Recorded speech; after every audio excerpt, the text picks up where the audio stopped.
అందరికీ నమస్కారం అండి. నేను మీ హేమని. ఎప్పుడు మీ హేమని అంటాను. నా ముందు ఎప్పుడు మీరే ఉంటారు. ఎప్పుడు కూడా ఈ జర్నలిస్టులు ఎవ్వరున్నారో అందరినీ నేను ఏ మీడియా ఫంక్షన్కి రానివ్వండి, లేదా ఏమంటారు మా ఆడియో ఫంక్షన్కి రానివ్వండి, మూవీ ఫంక్షన్కి రానివ్వండి, ఏదైనా ఇష్యూలో వచ్చినప్పుడు రానివ్వండి, ఫస్ట్ పరిగెత్తుకెళ్ళి అందరినీ పలకరిస్తాను నేను. నాకు మీరంటే చాలా ఇష్టం. మీరు లేకపోతే నేను ఎన్ని వందల క్యారెక్టర్స్ యాక్ట్ చేసినా హేమకి ఇంత పేరు వచ్చి ఉండేది కాదు. సో మీ వల్ల హేమకి ఇంత పేరు వచ్చింది. మీ ముందు పుట్టాను, మీ ముందు పెరిగాను. ఏ ఇష్యూ వచ్చినా నా గొంతుతో మాట్లాడాను. అది ఇండస్ట్రీకి సంబంధించిన ఎనీ ఇష్యూ ఏదైనా సరే నేను మీ ముందుకు వచ్చి మాట్లాడేదాన్ని. తర్వాత ప్రభు గారు ఫోన్ చేశారు, మీలో చాలామంది ఫోన్ చేశారు.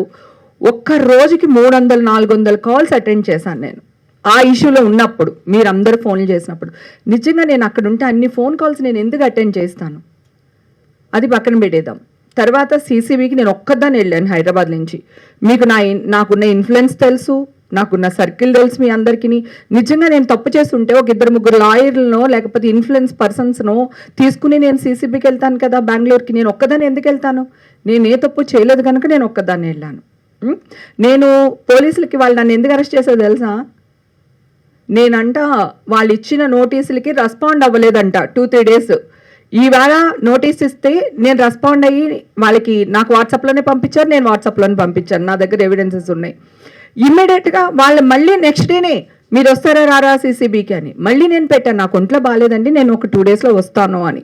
అది కూడా వేశారు. హేమకు ఒంట్లో బాగాలేదని చెప్తుంది సీసీబీకి, వాళ్ళు అరెస్ట్ చేసేస్తారు, రేపొచ్చి అరెస్ట్ చేస్తారు, ఎల్లుండి అరెస్ట్ చేస్తారు. తర్వాత ఇంకొక విషయం ఒకటి క్లారిటీ చేయాలండి. పోలీసులు ఇచ్చారు ఇన్ఫర్మేషన్ అంటున్నారు. ఏ పోలీస్ ఆఫీసరు నా పేరు ఎక్కడా తీయలేదు. మీరు ఉంటే ఇప్పుడు కూడా చూపించండి, ఈ ఇంటర్వ్యూలో కూడా చూపించండి, వేయండి ఏ పోలీస్ ఆఫీసర్ నా పేరు అనౌన్స్ చేశారని. నేను చెప్తూనే ఉన్నాను, నేను బ్లాక్ నెయిల్ పాలిష్ పెట్టుకున్నాను, బ్లాక్ డ్రెస్ వేసుకున్నాను, అది నేను కాదు అని మొత్తుకుంటూనే ఉన్నాను. విన్నే లేదు. బిగ్ టీవీ వాళ్ళు అయితే మరీ దారుణం అండి. ఛానల్ పేరు తీయొచ్చో లేదో నాకు తెలీదు. నా వాయిస్లు రికార్డ్ చేసి నేను ఏం మాట్లాడినా సరే అవన్నీ వాయిస్లు రికార్డ్ చేసి వాయిస్లు అన్నీ వేసి రికార్డ్ చేయడం ఎంత పెద్ద తప్పండి. ఒకవేళ నేను తీసుకుని ఉంటే నేను విక్టిమ్ని వాళ్ళ ఫ్యామిలీని వాళ్ళని నడి రోడ్లకు లాక్కొచ్చేస్తున్నారు మీరు. మీకు విక్టిములతో ప్రాబ్లమా, సమస్యతో ప్రాబ్లమా? మన యుద్ధం సమస్యలతో కానీ వ్యక్తులతో కాదు కదా. సో డ్రగ్స్ నిర్మూలించాలి. ఎక్కడి నుంచి వస్తున్నాయి, ఎలా వస్తున్నాయి, తీసుకుంటే మనం పడే ఇబ్బందులు ఏంటి చెప్పాలి కానీ. సో మా ఫ్యామిలీని అప్పుడే నా కూతురు జాబ్కి అప్లై చేస్తుంది, అప్పుడే నా కూతురు యుక్త వయసుకు వచ్చింది. నా ఫ్యామిలీ నడి రోడ్డు మీదకి లాగేస్తారా? అందరితో చెప్తున్నాను, నేనేం చేయలేదురా బాబు, మా ఇంట్లోంచే బిర్యానీ వీడియో పెట్టాను, అది నా ఇల్లు, అదే నైల్ పాలిష్ ఉంది చూడండి. ఒక్క నైల్ పాలిష్ నన్ను కాపాడింది. మీ ఇష్టమా? ఒక న్యూస్ తప్పు చేస్తే నాకు ఒక పెద్ద మనిషితో అంటే ఈ టీవీతో చాలా పరిచయం అండి. నేను అక్కడే మళ్ళీ నా ఇది స్టార్ట్ చేశాను, నా లైఫ్ స్టార్ట్ చేశాను, రీఎంట్రీ స్టార్ట్ చేశాను ఈనాడు నుంచి. అయితే ఆయన కలిసినప్పుడు, రామోజీ గారితో కలిసినప్పుడు ఎప్పుడు మాట్లాడుకునేటప్పుడు ఏదన్నా ఉంటే ఆయన నలుగురిలో కూర్చునేటప్పుడు ఒక విషయం చెప్పారండి. మనం ఎప్పుడు వ్యక్తిగత జీవితాల మీద న్యూస్లు వేయకూడదు. మనం ఎప్పుడు సమాజం మెరుగుపడడానికి ఏం చేయాలో అది చేయాలి.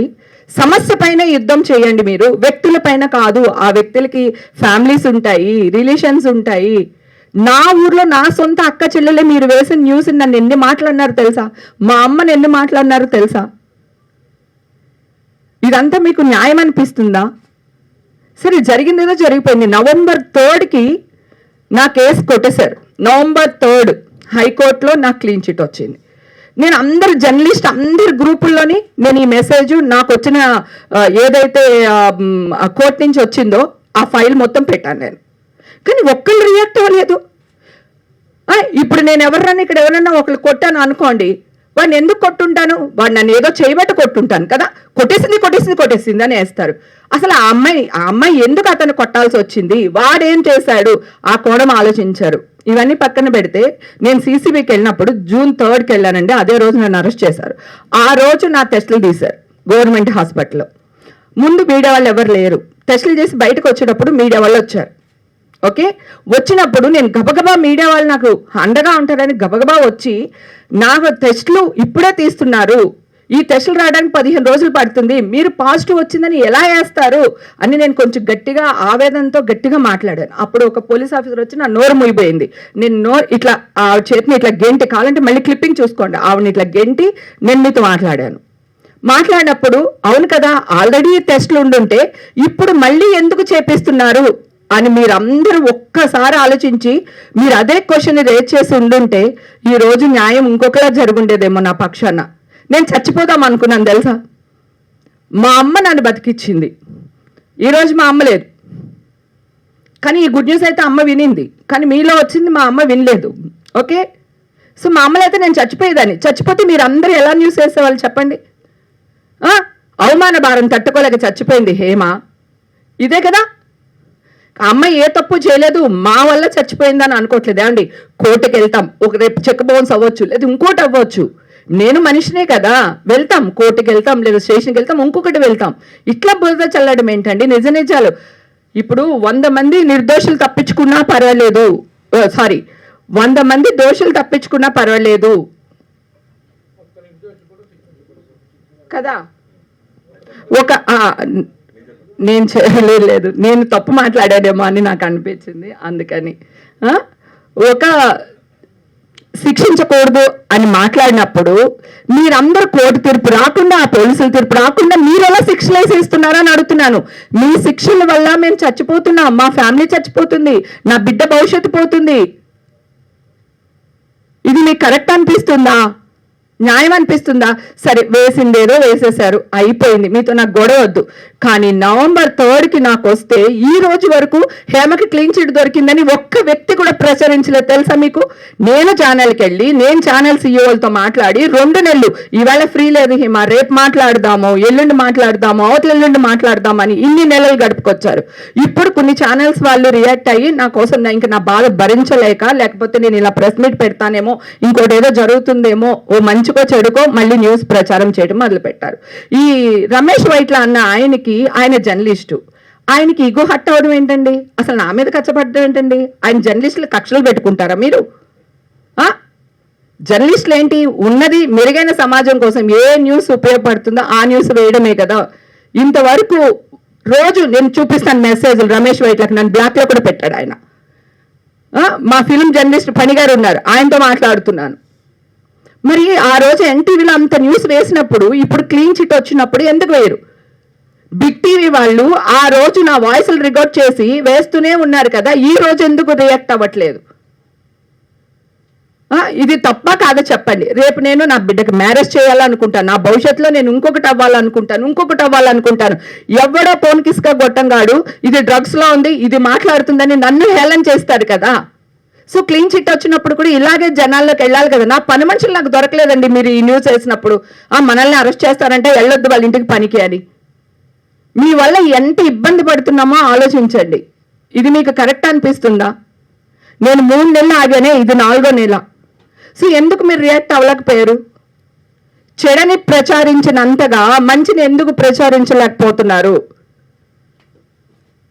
ఇది మీకు న్యాయం అనిపిస్తుందా? నిజంగా ప్రసాద్ గారు చెప్పండి సార్. ఏం సార్ మీరు నన్ను తిట్టలేదా? ఇది గతంలో కూడా ఇదే జరిగింది సార్. నేను తిట్టట్లేదు సార్, నా బాధ సార్, ఇది నా బాధ సార్, నా బాధ. సారీ, అదే ఏం జరిగిందో తెలుసుకోకుండా న్యూస్ ఎందుకు వేశారని అడుగుతున్నాను సార్. ఇప్పుడు అడుగుతున్నారు కదా, అది ఇందాక ఎందుకు అడగలేదు సార్? 3 నెలల క్రితం నాకు క్లీన్ చిట్ వచ్చినప్పుడు ఎందుకు వెళ్ళకపోయారు సార్ మీరు?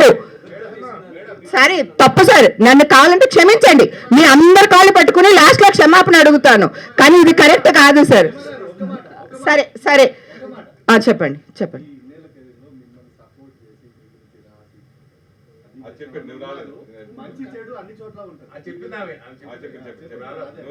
ఏమండి, ఫస్ట్ హేమకి బిరుదు రావడానికి, హేమ జనాల్లోకి వెళ్ళడానికి, హేమ కవ్వడానికి కారణం మీరే.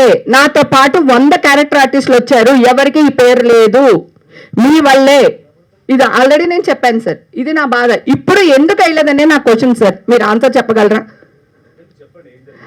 నేను జరిగింది చెప్పాను కదా, నా క్లీన్ చిట్ వచ్చింది, ఇలా వెళ్ళాను, బ్లడ్ టెస్ట్లు ఆ రోజే చేశారు, మీరు ముందే పాజిటివ్ వచ్చిందని ఎలా చేశారు? ఇవి అడిగాను కదా సార్, మీరు సమాధానం చెప్పండి సార్. ఎందుకు జరిగింది? థ్యాంక్స్ అండి, దాని గురించి నాకు ప్రాబ్లం కాదు. మిమ్మల్ని అంటే మీ స్కిన్ కాపాడుకోవడానికి రియాక్ట్ అవుతున్నారు కదా, నా స్కిన్ ఇంపార్టెంట్ కాదా, నా ఫ్యామిలీ ఇంపార్టెంట్ కాదా? మీకెలా మీ వైఫ్ పిల్లలు ఉంటారు, నాకు నా బిడ్డ ఉంటుంది కదా సార్. ఎందుకు 3 నెలలు పట్టింది రియాక్ట్ అవ్వడానికి అని అడుగుతున్నాను నేను బయటకు వచ్చి, నేను మీ ఛానల్స్ చుట్టూ తిరిగి నేను తిట్టట్లేదు సార్, మీరు లేకపోతే నేను లేను, అలాగే మా ఇండస్ట్రీ లేకపోతే కూడా లేరు సార్. మీరు గుర్తుపెట్టుకోండి, ఏదో ఒక న్యూస్ మా మీద వేయబట్టే కదా మేము పాపులర్ అవుతున్నాము, మీకు జీతాలు వస్తున్నాయి.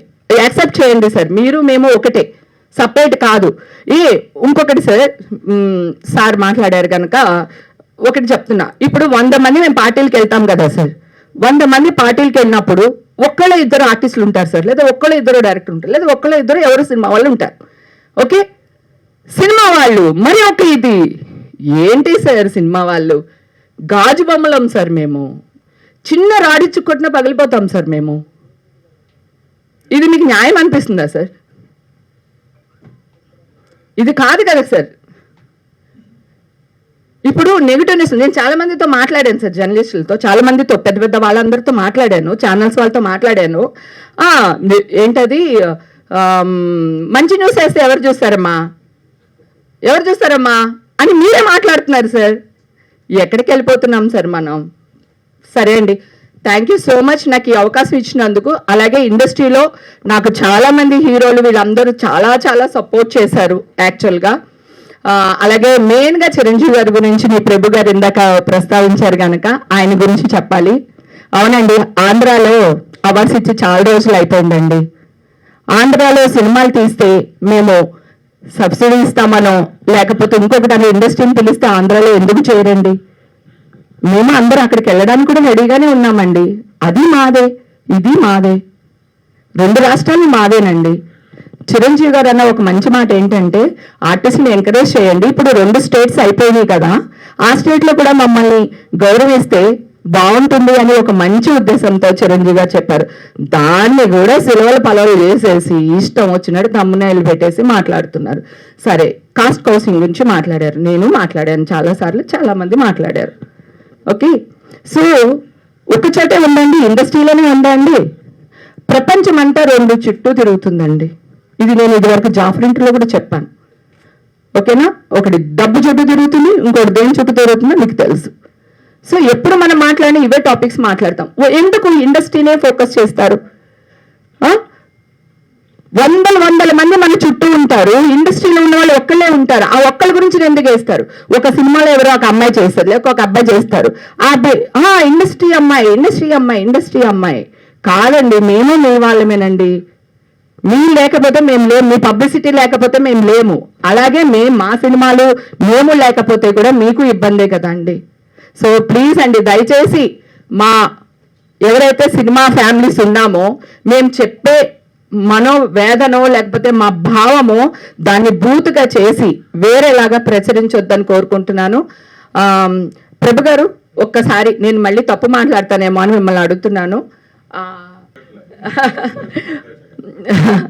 100 మంది దోషులు తప్పించుకున్నా పర్వాలేదు, కానీ ఒక నిర్దోషి కూడా తప్పించుకోకూడదు అనేది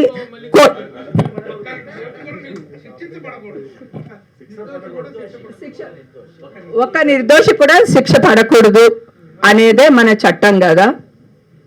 సో మీరెందుకు దోషుల్ని చేస్తున్నారు కదా? ఇదే హైలైట్ అవుతుంది కదా. వేయండి, ఇదే వేయండి. హేమగారు నమస్కారం అండి. ఇప్పుడు మీరు జరిగిన అన్యాయము దానికి ఎలాగ నాకు న్యాయం చేస్తారని మీరు అడుగుతున్నారు. అందుకోసం ఇక్కడంతా సమావేశం జరిగింది. ఈ ఫిలిం క్రిటిక్స్ అసోసియేషను మిమ్మల్ని ఈ వేదిక మీదకి తీసుకొచ్చింది. మేము అడిగే ప్రశ్నలకు సమాధానం చెప్పండి. మీకు జడ్జిమెంట్ ఎప్పుడు వచ్చింది? ఆ జడ్జిమెంట్ కాపీ ఎక్కడుంది? సార్, ఆల్రెడీ గ్రూపుల్లో నేను షేర్ చేశాను సార్. నవంబర్ 3కే ఆల్రెడీ మన వాళ్ళ దగ్గర గ్రూపుల్లో ఉంటుంది. జడ్జిమెంట్ ఇచ్చాను. నవంబర్ 3కి వచ్చింది సార్ జడ్జిమెంట్ కాపీ. నవంబర్ 3కి వచ్చింది. జడ్జిమెంట్లో యాక్చువల్గా ఏముంది? జడ్జి గారు ఏమని తీర్పిచ్చారు? జడ్జి గారు తీర్పిచ్చింది సార్, ఆ డ్రగ్స్ కేసుకి నాకు ఎలాంటి సంబంధం లేదు. నేను నిర్దోషిని. డ్రగ్స్ కేసుకి మీకు సంబంధం లేదంటాం కాదు, మీరు డ్రగ్స్ తీసుకున్నారా లేదా తీసుకుంటే శిక్ష వేసేవాళ్ళు సార్, తీసుకోలేదు కనుక ఈ నిర్దోషిగా వదిలేశారు సార్. నిర్దోషిగా వదిలేయటం వేరు పరిస్థితులు. మీరు డ్రగ్స్ తీసుకున్నారా లేదా అన్న పాయింట్లో అది క్లారిటీగా తీసుకోలేదు అని పరీక్షలు, రక్త పరీక్షలు కానివ్వండి, ల్యాబ్ టెస్ట్స్ అవన్నీ వాటి ఆధారంగా వాళ్ళు చెప్తారు. అవునండి, వాటి ఆధారంగానే చెప్పారండి. ఆల్రెడీ నేను అప్పుడే ఆ జూన్ తర్వాత నేను కూడా టెస్ట్లు ఏదైతే ఉందో అది నేను పబ్లిక్ గా పెట్టాను సార్. ఇదిగోండి నా టెస్ట్లు, మీరు ఎక్కడికి రమ్మన్నా వస్తాను, మీడియా వాళ్ళు మీరు టెస్టులు చేపించండి, నాకు కోర్టుది నమ్మొద్దు, చట్టాన్ని నమ్మొద్దు, నన్ను నమ్మొద్దు, శిక్ష అని నేను ఆల్రెడీ ఇచ్చాను సార్. మొత్తం బ్లడ్ రిపోర్ట్స్ కూడా నేను లైన్ లో పెట్టాను సార్. అందరు ఈ జడ్జిమెంట్ వచ్చిన తర్వాత మా అసోసియేషన్ రెస్పాన్స్ ఏంటి సార్? మా అసోసియేషన్ నా కార్డు ఫస్ట్ తీసేశారు సార్, కానీ 1 week లో ఇచ్చేసారు సార్. జడ్జిమెంట్ రాకుండా మీరు ఎలా శిక్ష వేస్తారు అని చెప్పి నేను లెటర్ రాసిచ్చాను సార్. ఆర్టిస్టులకి చైతన్యవంతంగా ఉండడానికే ఇది మనకి అసోసియేషన్ అనేది, కష్టంలో ఉన్న ఆర్టిస్టులని, పూర్ పీపుల్ని ఆదుకునేదే అసోసియేషన్ సార్. అలాంటి అసోసియేషన్ తీర్పు రాకుండా, కోర్టు తీర్పు రాకుండా ఇలా చేయడం కరెక్ట్ కాదు, ఏదో మీడియాలో వచ్చింది నమ్మకూడదు అని చెప్పి నేను లెటర్ ఇచ్చాను. వాళ్ళు ఇమ్మీడియట్ గా నా కార్డు నాకు ఇచ్చేసారు సార్. ఇమ్మీడియట్ గా జరిగిపోయింది, 1 week లో జరిగిపోయింది. హేమ గారు, కానీ ఇండస్ట్రీ నుంచి మీకు ఎందుకు అంత సపోర్ట్ అసలు రాలేదు? ఎందుకు రాలేదు సార్? చిరంజీవి గారు మనుషుల్ని పంపించారు, తనకేం కావాలో హెల్ప్ చేయండి అన్నారు. తర్వాత మా హీరో, ఇంకో 2-3 హీరోలు, డైరెక్టర్లు అందరూ సపోర్ట్ చేశారు సార్ నాకు. సార్ నా ఇండస్ట్రీ నాకేం సపోర్ట్ లేదు. విష్ణు బాబు కూడా సపోర్ట్ చేశాడు సార్, ట్వీట్ కూడా చేశాడు. తర్వాత అసోసియేషన్ లో ఉంటారు కదా ఇంకా మిగతా వాళ్ళు, మనకి నచ్చినోడు ఉండొచ్చు, నచ్చనోడు ఉండొచ్చు కదా. సో అదేదో జరిగింది మిస్టేక్, కానీ ఇమ్మీడియట్ గా సర్దుకున్నారు. ఇండస్ట్రీ సపోర్ట్ నాకు 101% వచ్చింది సార్. రాలేదనకండి. చిరంజీవి గారు నాకు ఒక మంచి క్యారెక్టర్ ఇప్పుడు నెక్స్ట్ మూవీలు ఇస్తానని ప్రామిస్ కూడా చేశారు. ఆయన పర్సనల్ గా రాకపోవచ్చు నా దగ్గరికి, ఆయన మనుషులతో కవర్ పెట్టారు. నేను ఈ ఇష్యూలో ఉన్నాడప్పుడు ఎవరి హెల్ప్ తీసుకోలేదండి, ఎవ్వరికి ఫోన్లు చేయలేదండి. ఎందుకంటే నేను నిర్దోషినని నాకు తెలుసు. ఫస్ట్ నుంచి ఇదే వాయిస్ లో మాట్లాడుతున్నాను, ఇప్పుడు ఇదే వాయిస్ లో ఉన్నాను. నేను డ్రగ్సే కాదండి, నేను పార్టీలకు వెళ్తాను, నేను తిరగనని చెప్పట్లేదు. నేను నా లైఫ్ లో ఎంతో కష్టం చూశాను. ఇల్లు, కిచెన్, షూటింగ్ తప్ప నాకేం తెలియదు. సో ఇప్పుడు నా లైఫ్ నేను నిజంగానే చిల్ అవుతున్నాను. చిల్ అవ్వడం ఒక బూతులాగా వేసేసారు వీళ్ళు, కానీ ఇది నా లైఫ్, నా ఇష్టం. కానీ చట్ట విరుద్ధ పనులు నేను ఏదీ చేయలేదు. ఇప్పుడు ఇక్కడే ఉన్నాను. కావాలంటే డ్రగ్స్ అలవాటు అయితే ఇంక జీవితాంతం అలవాటే కదండి, లేకపోతే గవర్నమెంట్ ఎందుకు యాక్షన్ తీసుకుంటుంది కదా. ఇప్పుడు కూడా నేను ఇక్కడ రెడీగా ఉన్నాను. మీరు ఎవరన్నా నాకు టెస్టులు చేస్తానంటే చేపించండి.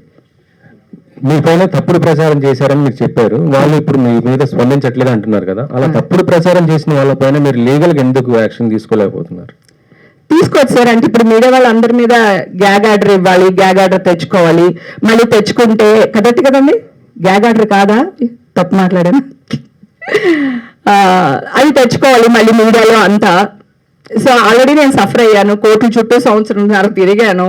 ఆల్రెడీ కొంతమంది వ్యక్తులు నా మీద బురద చల్లారు, మా వాళ్ళే, కొంతమంది ఆడవాళ్ళు, కొంతమంది కాని వాళ్ళు, కొంతమంది అడుక్కు తినే వాళ్ళని కూడా మీడియాలో కూర్చోబెట్టి, ప్రభు గారు చెప్పినట్టు మీ మీడియా వాళ్ళకి అంటే తప్పగా అనుకోకండి, మళ్ళీ మిమ్మల్ని అంటున్నానని కాదు, అడుక్కు తినే వాళ్ళని కూడా కూర్చోబెట్టి నా గురించి మాట్లాడిస్తారు, చిరంజీవి గారి గురించి మాట్లాడిస్తారు, ఇంకో హీరో గురించి మాట్లాడిస్తారు. మీ ఎథిక్స్, మోరల్స్ ఎక్కడికి వెళ్ళిపోతున్నాయి సార్? నా ఇండస్ట్రీ నాతోనే ఉంది, నాకు సపోర్ట్ చేసింది. నేనేంటో నా ఇండస్ట్రీకి తెలుసు, మీ అందరికి బాగా తెలుసు, ఓకే. కానీ మీ నుంచి ఈ ఎఫెక్ట్ జరిగింది చూడండి, అది తట్టుకోలేకపోతున్నా. నా కోర్టు నుంచి వచ్చిన తీర్పు కంటే కూడా ఇప్పుడు మీరు వేసే న్యూస్ ఉంటుంది కదా, ఇదే నాకు వాదార్పు, ఇదే నా సక్సెస్. వాస్తవానికి ఏంటంటే సోషల్ మీడియా బాగా ఇదైంది మేడం. మెయిన్ మీడియా కాదు, మెయిన్ మీడియా ఎప్పుడైనా సరే ఏదన్నా కరెక్ట్ ఉంటేనే వేస్తారు, చేస్తారు. సోషల్ మీడియా ఎక్కువ మీ పైన చేసి జరిగింది. అవునండి, సోషల్ మీడియా గురించి మాట్లాడుతాను. ఇప్పుడు చిరంజీవి గారు పక్క రాష్ట్రం వాళ్ళు కూడా అవార్డులు ఇస్తే మంచిది, బాగుంటుంది, మిమ్మల్ని ఇన్స్పిరేషన్ గా తీసుకుని అన్నారు. అక్కడెక్కడ బూతుందండి, ఆయన పోయి వేసేస్తున్నారు మీరు ఇండస్ట్రీకి. మీకు నాకు ఆయన ఎంత చేశారండి, ఇంకా చేస్తున్నారు ఆయన. ఆ సేవలన్నీ పక్కన పెట్టేసి ఆయన ఏదో మాట్లాడిందంటే అది కూడా అంటే ఇంకా మేము ఎక్కడికి వెళ్తామండి? దాసనారాయణరావు గారు లేని లోటు కనపడుతుందండి. అదే కనుక మా దాసనారాయణరావు గారు బతుకులు ఉంటే ఈరోజు మీడియా వాళ్ళు ఇలా మా మీద రెచ్చిపోయే వాళ్ళు కాదేమో అనిపిస్తుంది. ఆయన ఎక్కడో ఈ సందర్భంగా తలుచుకుంటున్నాను, మిస్ అవుతున్నాను దాసనారాయణరావు గారు. కాదు మేడం, దాసనారాయణ గారు లేకపోయినా ఆయన లోటు ఇప్పుడు చిరంజీవి గారు తీరుస్తున్నారు కదా, ఆయన ఇండస్ట్రీ పెద్ద. మరి అక్కడ ఇండస్ట్రీ పెద్ద గురించి మీరు ఇలా మాట్లాడతారా అండి? ఇది ఎంతవరకు కరెక్ట్ బంగారం చెప్పు నాన్న. అదే సోషల్ మీడియా కరెక్టే కదా. ఇప్పుడు TV9 సోషల్ మీడియానా మెయిన్ దాంట్లో ఎన్టీవీ సోషల్ మీడియానా బిగ్ టీవీ మీడియానా సోషల్ మీడియానా? ఇప్పుడు సోషల్ మీడియా వాళ్ళు నేను అనడం ఎందుకు గడ్డి తిన్నారు అనుకోండి, మనం ఎందుకు తినాలి? హేమ మీకు తెలియదా? చిన్నప్పటి నుంచి ఇక్కడే చచ్చానుగా, నా యుక్త వయసు అంతా ఇక్కడే జరిగింది కదా. నేను 14 years అప్పుడు ఇండస్ట్రీకి వచ్చాను. అప్పటి నుంచి ఈ సీనియర్ జనరేషన్ అందరూ నాకు తెలుసు. నేనేంటో మీకు తెలియదా? సో పైగా ఏదో వేశారు, తర్వాత నేను బయటకు వచ్చాను చెప్తున్నాను, నేను కాదబ్బా, నేను నల్ల పాలిష్ పెట్టుకున్నాను, నువ్వు నా బ్లాక్ డ్రెస్ వేసుకున్నాను, అప్పుడు కూడా వదలలేదు. అది పర్లేదు. ఒక 2 పెద్ద ఛానల్స్ పాజిటివ్ వచ్చిందని వేసేసారు. ఇప్పుడు మీరు నన్ను అడిగారు కదా సార్, మీ బ్లడ్ రిపోర్ట్ ఏంటండి అని. మరి మీ వాళ్ళ దగ్గర బ్లడ్ రిపోర్ట్ ఉందా సార్? నాది ఉంటే వేయమని చెప్పండి. ఎట్లా సార్ పాజిటివ్ అని వేస్తారు? కోర్టు నుంచి రావాలి కదా సార్.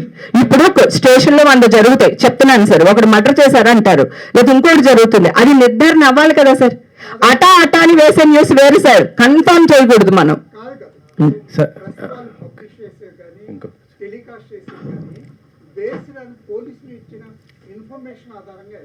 అయ్యా సార్, ఆ ఇన్ఫర్మేషన్ నాకు ఒకసారి చూపించమనండి అన్న. పోనీ ఏమంటున్నాను సార్, పోలీసులు అన్ని నిజమేనా సార్? పోనీ అలాగే అనుకుంది, మీ ఇష్టమే. ఇప్పుడు చట్టం గొప్పదా, న్యాయం గొప్పదా అంటే ఎక్కడ వెళ్తాం సార్ మనం కదా? అదే కదా సార్, కోర్టు నుంచి తీర్పు వచ్చిన తర్వాత కూడా వీళ్ళు ఎందుకు సార్ రియాక్ట్ అవ్వలేదు అని అడుగుతున్నా. నా బాధ, నా వ్యక్తం అదే. 3 నెలల నుంచి వీళ్ళందరూ వెనకాల పడుతున్నాను సార్. ఇప్పుడు కూడా చూడండి, వీళ్ళు సోషల్ మీడియా వాళ్ళు ఏం చేస్తారు తెలుసా? ఇందాక దోషులు నిర్దోషుల గురించి మాట్లాడాను కదా, అదే హైలైట్ చేస్తారు వీళ్ళు. నా బాధను ఎవరు వెయ్యరు సార్. నా బాధ మీరు చూస్తుండండి, నేను రాసిస్తాను. వీళ్ళు ఇదే హైలైట్ చేస్తారు. నేను కావాలని అదే వర్డ్ని కావాలని చెప్పాను, తిరిగి చెప్పాను సార్. నా ఆవేదన అలా వేయరు సార్. హేమకి దోషులకి నిర్దోషులకి తేడా తెలియలేదు, చూసారా మీడియాలో ఎలా మాట్లాడుతుందో, ఇలా వేస్తారు సార్. ఉన్నది ఉన్నట్టు వేస్తే ప్రాబ్లం లేదు సార్. నాకు ఎలా వేయాలని వేస్తారు. తప్పు సార్. వాళ్ళకి ఎలా ఫ్యామిలీలు ఉంటాయో నాకు ఫ్యామిలీ ఉంటాయి. ఇది నేను ఎందుకు తప్పు చెప్పాను అనుకుంటున్నారు? కావాలని ఇన్ని 100 సినిమాల్లో యాక్ట్ చేశాను సార్.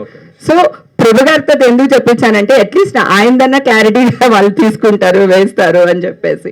సరే, ఇవన్నీ పక్కన పెడితే నేను అడిగిన న్యాయమా కాదో చెప్పండి సార్. పెద్దగా చెప్పండి. నాకు ఆడపిల్ల ఉంది సార్, నా సంసారం ఉంది. ఒకవేళ నేను డ్రగ్స్ తీసుకున్నానే అనుకుందాం సార్, నా ఫ్యామిలీని ఎందుకు సార్ రోడ్డు మీద వేస్తారు మీరు? నేను విక్టిమ్ని వేయకూడదు. చట్ట ప్రకారం, న్యాయ ప్రకారం మీకు అది తెలుసా సార్? మీరు సీనియర్, మీరు చెప్పండి సార్ ప్లీజ్. అది ఉందా? వెళ్ళండి సార్. రేపు ఎల్లుండి అవతల 3 నెలల నుంచి అసలు 3 నెలలు అసలు పట్టించుకోలేదు సార్.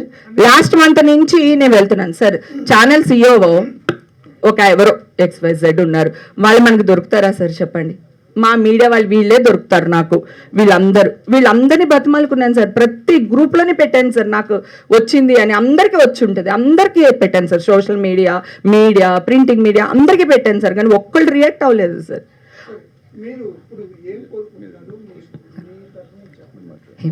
ఏం లేదు సార్, అప్పుడు ఆ న్యూస్ వేశారు కదా సార్. ఇప్పుడు ఈ న్యూస్ వేయండి అంటున్నా. అది చాలు సార్, అంతే తప్ప మళ్ళీ దీన్ని బురద జల్లి థంబ్నెయిల్స్ వేరే పెట్టి అలా చేయకుండా మీకు అందరికి దండం పెడుతున్నా. హేమ గారు ప్లీజ్. Sorry darling. హేమ గారు, యాజ్ ఏ ఉమెన్ గా మీరు చాలా సఫర్ అయ్యారు, అంతా చెప్పారు, బాగుంది. బట్ ఇన్ని ఇయర్స్ మీరు ఇండస్ట్రీలో జర్నీ చేసినప్పుడు మీ మాస్ వేషన్ నుంచి కరాటి కళ్యాణి గారే కానివ్వండి, మిగతా వాళ్ళు కూడా ఎవరో వచ్చి మీరందరూ రెగ్యులర్గా మీరందరూ ఒకటే దగ్గర వర్క్ చేసే పర్సన్స్, వాళ్ళు కూడా వచ్చి హేమ అలా కాదు అని కాకుండా నెగిటివ్గా రెస్పాండ్ అయ్యారు కదా వాళ్ళందరూ. సో ఎంతమంది నెగిటివ్గా రెస్పాండ్ అయ్యారా? ఒకళ్ళ, ఇద్దరా, 100 మందా? ఒక ఇద్దరు కదా. సో అంటే లక్షల మంది నాకు సపోర్ట్గా ఉన్నట్టే కదరా. అది పక్కన పెడితే ఇప్పుడు మీరు అడిగిన ఆవిడ పైన నేను క్రిమినల్ కేసు, పరువు నష్టం దాబా ఆల్రెడీ వేశాను. ఆవిడ కోర్టుకు వెళ్తున్నారు. ఎందుకంటే నేను తిట్టేయచ్చు, నాకు నోరు ఉంది. ఇప్పుడు మిమ్మల్ని అందరినీ అడిగినట్టు నేను కూడా వాళ్ళ గురించి ఇంకో 4 మాటలు అనేయచ్చు. కానీ ఎక్కడో ఒక చోట ఫుల్ స్టాప్ పెట్టాలి. సో ఒక లేడీ కష్టంలో ఉన్నప్పుడు మంచిగా చెడు ముందు సపోర్ట్ చేయాలి. సో బయటికి తీసుకురావాలి అంతే తప్ప ఒక అసోసియేషన్లో బాధ్యత కల పదవిలో ఉన్న ఒక ఆవిడ ఇట్లా మాట్లాడే ఎంతవరకు కరెక్ట్? సరే, ఇప్పుడు తీర్పు వచ్చింది కదా, ఇప్పుడు రియాక్ట్ అయింది ఆవిడ, ఎందుకు రియాక్ట్ అవ్వలేదు? అదే అంటే అంటే నిజాలు మాట్లాడడానికి ఎవరికి నచ్చదురా, గొంతులు చేదుగా ఉంటది, అబద్ధం తీరా ఉంటది, బాగా ఇష్టం అందరికి. సో నేను అదే అడుగుతున్నా. నా పాయింట్ ఏంటంటే మీ ఇద్దరికి ఏమన్నా పర్సనల్ రైవల్టీ ఏమన్నా ఉందా? ఏంటమ్మా? నేను ఆల్రెడీ లెటర్స్ ఇచ్చానండి మా అసోసియేషన్కి. ఆవిడ మా అసోసియేషన్లో సారీ చెప్పింది అని విష్ణుబాబు చెప్పారు, నాకు తెలియదు, నాకైతే సారీ చెప్పలేదు ఆవిడ. సో నేను కోర్టుకి వేసేసాను కదా. సో అంటే మీ ఇద్దరికి ఏమన్నా పర్సనల్ రైవల్టీ ఉందా? ఎందుకు అంటే పాజిటివ్ చెప్పకపోయినా పర్లా, చాలా మంది సైలెంట్ గా ఉన్నారు, రియాక్ట్ అవ్వకోకుండా ఉన్నా కూడా ఓకే ఫైన్. చూసారా, నెగిటివ్నే ఎక్కువ డామినేట్ చేస్తుంది అంటానికి మీరే సాక్ష్యం. ఒక్క అమ్మాయి మాట్లాడింది, మీరు మార్చి మాట్లాడుతున్నారు, నేను వాళ్ళ మీద కేసులు పెట్టేసాను, అయిపోయింది కదా, మళ్ళీ అదే ఎందుకు మాట్లాడుతున్నాం? అంటే నెగిటివ్ ఇష్టం మనకి, పాజిటివ్ నెగిటివ్ కాదు. మీ ఇద్దరికి ఇంతకు ముందు ఏమైనా ఇష్యూస్ లేకుండా అమ్మాయి ఎందుకు అట్లా మాట్లాడుతున్నది నా పాయింట్. అంటే మీ ఇద్దరికి ఈ ఇష్యూ కాకముందే ఏమైనా పర్సనల్ రైవల్టీ ఉందా? అది ఉందో లేదో ఆ అమ్మాయిని అడుగు. నాకు ప్రాబ్లం వచ్చింది, నా మీద బురద జల్లింది, నా క్యారెక్టర్ గురించి మాట్లాడింది, నేను కోర్టుకు వేసాను, ఇది జెన్యునే కదా. సో ఆ అమ్మాయికి నాతో ఏమైనా ఇష్యూలు ఉన్నాయా, గొడవలు ఉన్నాయని ఆ అమ్మాయిని అడగండి ఇప్పుడు పిలిచి, చెప్పు. హేమ గారు సారీ మనం ఇప్పుడు మీరు ఎలా ఉన్నారు? అంత సోల్ అంతే చెప్పండి. ఒకటి ఏంటంటే, ఇప్పుడు TV9 కానీ, NTV కానీ, బిగ్ టీవీ ఇట్లా వీళ్ళు కూడా మీ మీద అనవసరంగా వేసారన్నారు కదా, వాళ్ళ మీద కూడా లీగల్ యాక్షన్ తీసుకోవచ్చు కదా? లేదు సార్, నాకు మీడియా కావాలి. I love media. ఇక్కడ ఈ కార్యక్రమం మనం ఏర్పాటు చేసింది జరిగినటువంటి తనకు జరిగిన నష్టాన్ని కూర్చుకోవటం, దాన్ని ఆవేదన వ్యక్తం చేసుకోవటానికి మరలా మీడియాతో ఒక హ్యాండ్ ఇన్ హ్యాండ్గా వెళ్ళటం గురించి తప్ప, మళ్ళీ మీడియాతో తనకు ఒక రచ్చ, తనతో మనకు ఒక రచ్చ అనేటువంటిది గిచ్చుకోవటానికి మళ్ళీ రెచ్చగొచ్చుకోవడానికి కాదు. దయచేసి let us not take the names please. మన వల్ల ఏమైనా కొంచెం పేర్లు తను చెప్పినా సరే ఆ పేర్లు మాత్రం దయచేసి డిలీట్ చేయండి. తను ఒక ఫ్లోలో చెప్పాను అంతే తప్ప ఎవరిని ఉద్దేశపూర్వకంగా చేయాలనేటువంటిది కాదు. ఇది ఒక సమస్యకు పరిష్కారం, ఒక ఆవేదనకు ముగింపు మాత్రమే అనేటువంటి సెన్స్ తీసుకోండి తప్ప దయచేసి ఇది మళ్ళీ ఒక పరస్పరమైనటువంటి ఒక కాంట్రవర్సీ క్రియేట్ అవ్వటానికి ఇది వేదిక కాకూడదు ప్లీజ్. నిజమేనండి, గతంలో మీరు ఇప్పుడు అన్న ఛానల్స్ ఏవైతే ఉన్నాయో వాళ్ళు నాకు పెద్ద సపోర్ట్. నాకు ఏదన్నా జరిగితే నాకు TV9 ఉంది, నాకు NTV ఉంది అనే మనిషిని నేను, ఓకేనా? సో నాకు మీడియా కావాలి, కానీ మీడియాలో ఒక అన్యాయం జరిగింది లేదా ఒక మిస్టేక్ జరిగింది. ఎప్పుడైనా ఈటీవీలో మిస్టేక్ జరిగినప్పుడు పెద్ద ఆయన వచ్చి సారీ చెప్పేస్తారు. సో ఇప్పుడు మిమ్మల్ని ఎవరిని నేను సారీ చెప్పమని అనట్లేదు. I love my brothers and sisters, okay. కాకపోతే న్యాయం చేయండి అంటున్నాను. ఇప్పుడు కూడా నా మీద బురద చల్లే ప్రయత్నం చేయకుండా న్యాయం చేయండి అబ్బా. నాకు పిల్లలు ఉన్నారు, నేను ఎదగాలనుకుంటున్నాను, భవిష్యత్తులో నేను సమాజ సేవ చేయాలనుకుంటున్నాను, నా వెంకటేశ్వర స్వామికి సేవ చేయాలనుకుంటున్నాను, ఏదో పదవులు తీసుకోవాలనుకుంటున్నాను. ఈ మచ్చ మొన్న ఒక రీసెంట్గా ఒక పోస్ట్ పెడితే రేపట్లకి వెళ్ళట్లేదా అని ఒక నా కొడుకు పెట్టాడు. ఎక్కడ కాలుతో ఆలోచించండి, అది నాలాంటి దానికి. ఇది ప్రాబ్లం ఎక్కడుంది చెప్పండి సార్.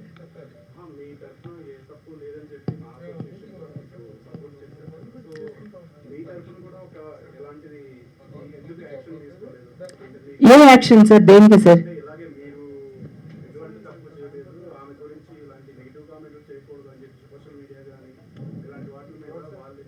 ఎవరు సార్ వాళ్ళు?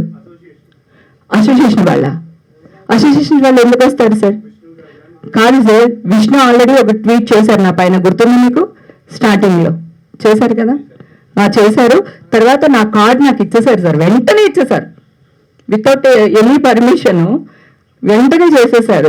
ఇంకా అంతకంటే ఇంకేం చేయాలి సార్? మళ్ళీ సోషల్ మీడియాకి వచ్చి మాట్లాడి విష్ణుకి హేమకి ఏముంది, సోషల్ మీడియాకి వచ్చి మాట్లాడారు అని తమ్మునేల్స్ వస్తాయి సార్. ఎవరు సార్? నేనున్నాను, నేను వస్తానా సార్ ఎవరికోసమైనా? అట్లాగే ఇది కూడా. కానీ నాకు సపోర్ట్ అయితే 100% ఇండస్ట్రీ నుంచి ఉంది. నేను ఇంకోటి చెప్తున్నా అండి, అందరూ కాదు, ఇప్పుడు కూడా మరి TV9 వాళ్ళు నా గురించి మంచి న్యూస్ వేశారు, అలాగే TV5 వాళ్ళు వేశారు. ఇప్పుడు NTV రాజశేఖర్ గారితో మాట్లాడాను, ఆయన లైవ్ పెడతాను అన్నారు. కొంతమంది వ్యక్తులు ఉంటారు సార్. నేను వెళ్ళొచ్చు సార్, మీరు అన్నట్టు నా దగ్గర సాక్ష్యాధారాలు అన్నీ ఉన్నాయి, వెళ్ళొచ్చు. కానీ నాకు మీడియా కావాలి సార్. మీడియా లేకపోతే నేను లేను సార్. నా స్ట్రెంగ్త్ మీడియా సార్, నా వీక్నెస్ మీడియా సార్. ఎవరో కోనికిసుక గొట్టం ఎవరో ఒక తంటేనే పట్టించుకుంటానా సార్ కదా, కానీ మీడియా అంటే పట్టించుకుంటాను నేను. నాకు మీడియా కావాలి. మీడియా లేనిదే హేమ లేదు. నాకు ఏదైనా ఒక అన్యాయం జరిగితే అర్ధరాత్రి ఫోన్ చేస్తే మీడియా వాళ్ళు అందరూ వస్తారు నాకు సపోర్ట్గా అని అంత ధైర్యం సార్. ఎక్కడో మిస్టేక్ జరిగింది, దాన్ని కొంచెం ప్లీజ్ ఇప్పుడు జెన్యున్ న్యూస్ వేయండి, అంతే తప్ప నిర్దోషులు దోషులు వద్దు సార్ ప్లీజ్. 100 మంది దోషులు తప్పించుకున్న పర్వాలేదు, కానీ ఒక్క నిర్దోష తప్పించుకోకూడదు. నాకు ఇది తెలుసు. శిక్ష పడకూడదు.